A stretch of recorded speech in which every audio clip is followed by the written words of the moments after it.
राव साहब ने मामा जी की पकड़ी कॉलर और निकाला भोसले निवास से बाहर। जी हाँ दोस्तों, स्टार प्लस के मोस्ट पॉपुलर शो गुम है किसी के प्यार के आगे आने वाले एपिसोड में आपको देखने को मिलेगा कि जहां अन्वी को सभी हिम्मत देती है और कहती है कि सच से लड़ना सीखो, उससे भागने से कोई काम नहीं चलेगा। वहीं अन्वी हिम्मत करके राव साहब के सामने जाती है और जहां वो सारी सच्चाई बता देती है कि मामा जी बचपन से लेकर अब तक मुझे गलत तरीके से टच करते हैं। आप लोग काका साहब आप याद कीजिए, जब भी मामा जी आते हैं तब मेरी तबीयत ख़राब हो जाती है। वहीं राव साहब सोचते हैं तो उन्हें याद आ जाता है कि पिछली बार भी जब मुकुल आया था तो अन्वी बीमार हो गई थी।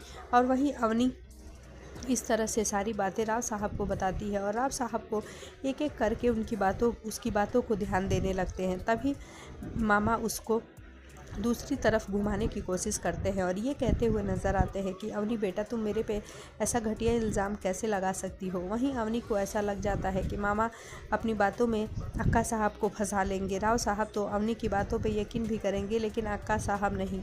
वहीं अवनी अपना फ़ोन निकालती है और फ़ोन में मामा जी की ऑडियो सुना देती है जिसमें वो उससे अलग तरीके से गंदी हरकत करते हुए बातें कर रहे होते हैं, जहां वो सारी बातें रिकॉर्ड हो जाती है और वहीं अवनी सबके सामने वो प्ले कर देती है। ये सब सुनने के बाद, मामा जी की आवाज़ सुनने के बाद राव साहब के होश उड़ जाते हैं। वहीं निशिकांत का भी पारा हाई हो जाता है, जिस पर मामा जी को कॉलर पकड़ राव साहब जोरदार तमाचा रख देते हैं। वहीं दूसरी तरफ अक्का साहब इन सब का जिम्मेवार फिर भी सभी को ठहराती हैं। उन्हें ऐसा लगता है कि सभी की वजह से आज मेरे भाई की इतनी इस घर में बेइज्जती हुई। जी हाँ दोस्तों, आगे आने वाले एपिसोड में देखने को मिलेगा कि राव साहब और निशिकांत दोनों सभी से माफ़ी मांगते हुए नजर आएंगे और कहेंगे कि तुम्हारी वजह से आज मेरी बेटी की जान बच गई, तुम मुझे माफ़ कर दो क्योंकि हमने तुम्हारी बातों पर भरोसा नहीं किया।